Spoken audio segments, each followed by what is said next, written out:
বন্ধুর ফিশারিতে মাছ নিতে গিয়ে এমন একটা ঘটনার সম্মুখীন আমাদের হতে হবে তা আমি কখনোই ভাবিনি। মাছ ধরতে গিয়ে হঠাৎ কি হলো জানুন, এবং পুরো ঘটনাটা দেখে আপনি অবাক হয়ে যাবেন। তো এখন আছি বন্ধুর ফিশারির একদম পাড়ে এবং এখান থেকে মাছ ধরা হবে কিছুটা। আজকে বাড়ির জন্য মাছ নিয়ে যেতে হবে, যেহেতু আমার বাড়িতে কোনো পুকুর খাল কোনো কিছুই নেই, যার কারণেই বন্ধুর ফিশারি থেকে যখন প্রয়োজন পড়ে তখন এসে মাছ নিয়ে যায়। বন্ধু হাতে করে গুঁড়ো নিয়ে নিয়েছে, ঠিক আছে, এবার গুঁড়া দেবে, দিয়ে সেখানে মাছ জড়ো হবে আর তারপরে জাল ফেলা হবে। জাল ফেলে সেই মাছগুলোকে সংগ্রহ করবে, তারপর আমি এখান থেকে বাড়ি নিয়ে যাব। তো আপনাদেরকে সমস্তটা এই ভিডিওতে দেখানোর চেষ্টা করব। তো শুধু জায়গাটা দেখো কতটা সুন্দর লাগছে, দেখে তো জাস্ট অসাধারণ একটা জায়গা, এবং ন্যাচারাল পরিবেশটা আরও সুন্দর করে তুলেছে। আকাশে মেঘলা ওয়েদার, ঠিক আছে, আর সেই ওয়েদারে বন্ধু এখন কি করছে? ওটা কি আছে? গুঁড়ো আছে, তাই তো? মাছের খাবার, মানে এখানে এক্ষুনি মাছ লেগে যাবে, ঠিক আছে। এই গুঁড়ো দেওয়া হচ্ছে এখানে এখন, আর গুঁড়ো দেওয়ার পরে তবে কিন্তু মাছ লাগবে। মাছ লাগলেই সাথে সাথে আমরা এখানে জাল ফেলবো, জাল ফেলেই সেই মাছগুলো এখান থেকে ধরে নেব। আমরা প্রায় সময় এই জায়গাটাতে আড্ডা দিই, ঠিক আছে। এইটা হলো ফিশারির কুঁজি, এখানে প্রায় সময় আড্ডা দিই সন্ধ্যের টাইম এবং বিকালের মুহূর্তে। শুধু জায়গাটা দেখো একবার, চারিদিকে কিন্তু সবুজে ধানে ঘেরা এক ক্ষেত, দেখতে পাচ্ছ। এখন সবেমাত্র ধান এসছে। এই জায়গায় এলে একটা আলাদা অনুভূতি, আলাদা একটা ফিল আসে। যেহেতু ন্যাচারাল ওয়েদার না, আর ন্যাচারাল পরিবেশের মাঝে ঘুরতে সত্যি আমার খুবই ভালো লাগে। কিন্তু গেছে জাল আনতে, ওই যাচ্ছে সামনে। এতটুকু জায়গা ফাঁকা রাখে না কোনো সময়, কারণ হচ্ছে দেখো, দেখতে পাচ্ছ এখানে কিন্তু ও গাছ দিয়েছে ভাড়াতে করে। এটা ঝিঙে আছে, ঝিঙে একটাতে ঝিঙে আছে আর একটাতে তুরুল আছে। দেখো দেখতে পাচ্ছ ছোট্ট ছোট্ট তুরুল হয়েছে, আর এখানে ঝিঙে আছে, ঠিক আছে। এ দেখো, এটা ঝিঙে, ঠিক আছে। সবাই ধরতে শুরু করেছে, আর কোনো জায়গাও মানে ফাঁকা রাখে না। পুরো এ মাথা থেকে মাথা পর্যন্ত এই ছোট্ট পাড়ের মধ্যে দিয়ে গাছ বসিয়ে দিয়েছে। সামনে একটা পাড়, এবং এই পাড়েও সেম পরিস্থিতি করেছে। এ মাথাটা পুরোটা কিছু কিছু জায়গায় ঝিঙে আছে, তুরুল আছে, এবং ওই দিকটা কিন্তু ঢ্যাঁড়সের চারা বসানো আছে, ঢ্যাঁড়স গাছ। এখানে কিন্তু প্রচুর পরিমাণ, মানে একটুখানি জায়গা ফাঁকা রেখেছে শুধুমাত্র যাওয়ার জন্য। আর জায়গাটাই তো একটুখানি, ওপারেও ফাঁকা নেই, ওপারটাও ঝিঙে দিয়েছে। এপারের থেকে ওপারে ঝিঙে তুরুলে অনেকটা বড় বড় সাইজের হয়ে গেছে। আমার জায়গা ফাঁকা থাকলেও সে জায়গায় বসানোর সময় থাকে না, বা আমরা অতটা পরিশ্রম করতে পারিনি কোনো সময়। মাঝে মধ্যে একটা দুটো করেছিলাম, তারপরেও যখন প্রয়োজন পড়ে বন্ধুর এখান থেকে নিয়ে চলে যাই, গিয়ে তখন ফের আবার খাওয়া দাওয়া শুরু হয়ে যায় বাড়িতে। এ দেখো, আসতেই চোখে পড়লো কি দেখো, একদম দেখতে পাচ্ছ বেদানা কিন্তু গাছ থেকে ফেটে গেছে, ডলিম, ঠিক আছে। এই দেখো, চলো এখান থেকে একটা পাড়া যাক। আর পারবো না, যেটা ফেটেছে সেটাই দুই বন্ধু মিলে খাওয়া হবে, ঠিক আছে। বন্ধু না, বন্ধু না, আর পারবো না, আমি বলছি তো, বেকার কেন এমন করছিস।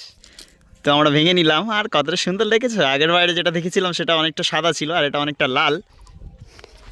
চলো এবার ট্রাই করা যাক নাকি বন্ধু? হ্যাঁ, এবার ট্রাই করা যাক। একটু পরে ফেললে ভালো হতো, মশা বেশি করে লাগতো। না, এখনই ফেলতে হবে। এখনই ফেলতে হবে? অলরেডি মাছ লেগে গেছে, ঘাই করছে, দেখো এই দেখো। ছোট মাছ, বড় মাছ আসেনি। অলরেডি মাছ লেগে গেছে জায়গায় যেখানে আমরা একটু আগে গুঁড়ো ফেললাম, এবং সেখানে মাছ লেগেছে। এবার খেতে আসছে, এবার এখানে জাল ফেলা হবে। ঠিক ফেলতে পারি না, বড় জাল ফেলতে পারো না নাকি? জড়িয়ে যায় খুব। আচ্ছা আচ্ছা আচ্ছা, দেখো কতদিন কি হয়।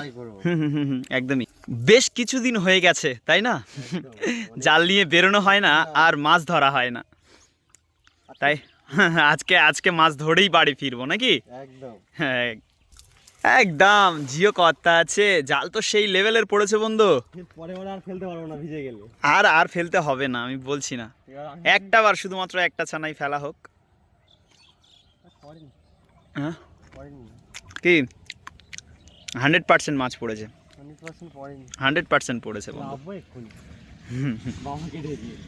পড়েছে পড়েছে পড়েছে বন্ধু, মাছ পড়েছে। আমি বললাম না মিস যাবে না একদমই। এ দেখো মাছ পড়েছে। আচ্ছা বন্ধু, তুমি এই মাছ সেল করবে বলছিলে না? হ্যাঁ, এই মাছ আমি বিক্রি করে দেবো। আচ্ছা কি কি মাছ আছে তোমার এখানে? এখানে আছে মনোপিয়া মাছটা মূলত বেশি আছে। মনোপিয়া মাছ, তাই তো? মনোপিয়া মাছ খুব ছোট সাইজ, মানে সাইজটা একটা একটা করে দেখাও। এই দেখো সাইজ, খুব ছোট সাইজ। এই হলো মনোপিয়া মাছের সাইজ, মানে মিড রেঞ্জ। কতটা? আচ্ছা কি কি মাছ কত করে, মানে তোমার কতটা করে ওয়েট হতে পারে, আর কত টাকা প্রাইস আছে? মনোপিয়া মাছ আমার ওয়েট আছে ওই 30 গ্রাম থেকে 100 গ্রামের ভিতরে। 30 গ্রাম থেকে 100 গ্রামের ভিতরে, তাই ভিতরে। আচ্ছা, আর মানে মূলত বলা হয় এটা শুধুমাত্র চালা মাছের আমার ফিশারি। ঠিক আছে, আমি চালা মাছই বিক্রি করি। আচ্ছা, আর বাটা মাছ, রুই মাছ, মৃগেল মাছ, কাতলা মাছ, রূপচাঁদ মাছ, আচ্ছা এই মাছগুলো আমার বেশি আছে। রূপচাঁদ মাছ কম আছে। আচ্ছা, বাটা মাছের চাপটা আমার বেশি আছে। আচ্ছা, রুই মৃগেলও আছে। আচ্ছা। জাপানি পুঁটি মাছ আছে, এই আচ্ছা। মাছগুলো আমি বিক্রি করে দেবো। 20 কেজি থেকে নিতে পারবে, 20 কেজির উপর থেকে নিতে হবে তাকে, তাই তো? 20 কেজি উপর থেকে তাকে নিতে। এটা একমাত্র যারা পুকুরে ফেলবে, যে ধরা চালা মাছ ফেলে এই সময়টা, এই গরমের সময় চালা মাছ ফেলে প্রচন্ড পরিমাণে মাছ বাড়বে, এই সময় এই মাছটা নিয়ে ফেলবে, আচ্ছা তারা মাছ ধরেও খেতে পারবে, মানে আমার মানে এই মাছটা খেতে পারবে, আচ্ছা ধরেও খেতে পারবে, ফেলতে পারবে, ফেললে আরো বাড়বে। মানে এই মাছটা পুরো আমার ন্যাচারাল পুকুরের মাছ, আমার কোনো খাবার টাবার দেওয়া হয় না, মানে গুঁড়ো টুড়ো দিয়ে আমি মাছকে খাওয়াই, অন্য কোনো খাবার আমি মাছকে খাওয়াই না। আচ্ছা আচ্ছা, ঠিক আছে, এই মানে- মাছটা ফেললে বিশাল পরিমাণে মাছ পড়বে নাকি? একদম পিওর মাছ পড়বে। একটু সাবধানে, হ্যাঁ। একদিকে মাছ ধরা চলছে আর অন্যদিকে আমি এখন দাঁড়িয়ে আছি, আর সত্যি মাছ ধরা দেখতে ভালো লাগে, খেতে। এবার আপনাদেরকে দেখাবো যে কি কি মাছ এবং কত বড় বড় সাইজের মাছ হয়, মানে চারা মাছ বিশেষ করে আপনারা ফেলে ধরে ধরে খেতে পারবেন বাড়িতে, এটুকুই নিশ্চিত। ঠিক আছে, আপনাকে আর সময় দিয়ে বাড়াতে হবে না, অলরেডি খাওয়ার মতো মাছ আপনারা পেয়ে যাবেন এখান থেকে। ঠিক আছে বন্ধু, সাইজগুলো একটু দেখানো যাবে কি?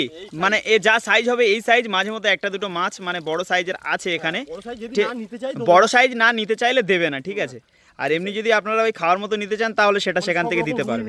দেখুন রুই মাছের সাইজ হচ্ছে এই, আচ্ছা আর এই বাটা মাছ আচ্ছা। বেশি আছে। ঠিক আছে, আচ্ছা আচ্ছা টেম্পু মাছ থেকে সব রকম মাছ আছে, টেম্পু মাছ কম আছে, আচ্ছা রুই মাটা মৃগেল কাতলা আচ্ছা আচ্ছা পাঁচ টাকা থেকে অল্প, 5 টাকা কম আছে, নেই বলতে গেলেই চলে। আচ্ছা আচ্ছা, সাইজগুলো একটু বন্ধু দেখাও, উপর থেকে খুব ভালো করে কাছ থেকে দেখালে তো সবার সুবিধা হবে। দেখো এই রুই বাটা, হ্যাঁ, রুই বাটা এই কতটা ওয়েট হবে এটা তো দেখলে? এগুলো 50 গ্রাম থেকে 100 গ্রাম 150 গ্রাম এরকম হবে। আচ্ছা 150, 200 আপনারা যদি এই মাছ নিতে চান তো নিতে পারেন, এবং চাইলে যদি বড় মাছ চান এমন বড় মাছও আপনারা কিন্তু পাবেন এর মধ্যে। ঠিক আছে, যদি অনেকটা নেন তাহলে আপনাদেরকে সেম প্রাইজের মধ্যে করে দেওয়া হবে। বন্ধু কত করে কেজি তবু চলে? 130 টাকা। 130 টাকা, তাই তো? 130 টাকা সব চাটে দিয়ে দেবে, তাই তো? হ্যাঁ, একদম একদম। চলো চলো চলো, পাইকারি যারা নেবে তারা অবশ্যই কল করবে। ঠিক আছে, আমরা ডিরেক্টলি আপনাদেরকে প্রাইস বললাম না। হ্যাঁ, ঠিক আছে, যারা পাইকারি নেবে তারা কল করবে। অ্যাকচুয়ালি এটা আমার প্রমোশন, এই আমার 20,000 টাকা দিয়েছে, যার কারণে মাছটা বিক্রি করে দিতে হবে আজকে, তাই তো? একদম। হ্যাঁ, কে যে 1 টাকার কোনো একটা এটা বন্ধুত্ব সম্পর্ক, কোনো সম্পর্ক নয়। কালকে সন্ধ্যাবেলা এখানে বসে লাইভ করছিলাম, কালে বৃষ্টি হচ্ছিল, কালকে সন্ধ্যার টাইম এখানে বসে লেজেন্ড মইদুল শেখের পেজ থেকে লাইভ করছিলাম, আর বন্ধুর বলতেই হাসা শুরু করে দিয়েছে।